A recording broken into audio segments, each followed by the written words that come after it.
Nearly 24 hours after Springfield residents had a chance to publicly express their frustrations with the way the Springfield Utility Board handled the massive power outages during and after the ice storm, the utility says it has a clearer picture of how to respond to similar issues in the future. Thanks for joining us this afternoon. I'm Ariel Yacobazi. We have team coverage from both the perspective of sub officials and customers.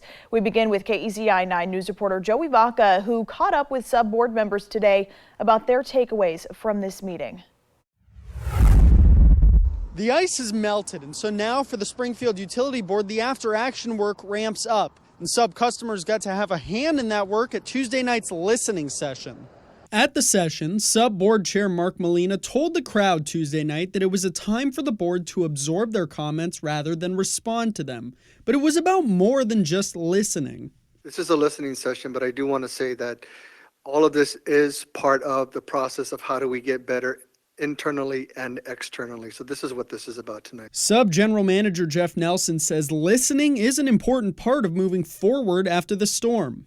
It was an opportunity for the board and myself to hear from the community.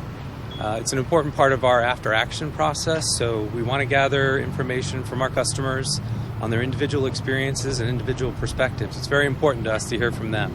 And what customers had to say ultimately plays an important role in what the next steps are for Sub.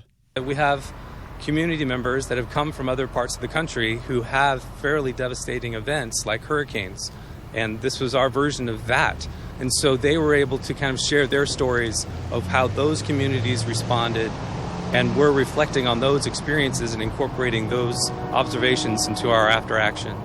Coming up on KEZI 9 News at 5, you'll hear about some of the biggest things Sub learned from their experience in the ice storm and from listening to customers. Reporting in Springfield, Joey Vaca, KEZI 9 News.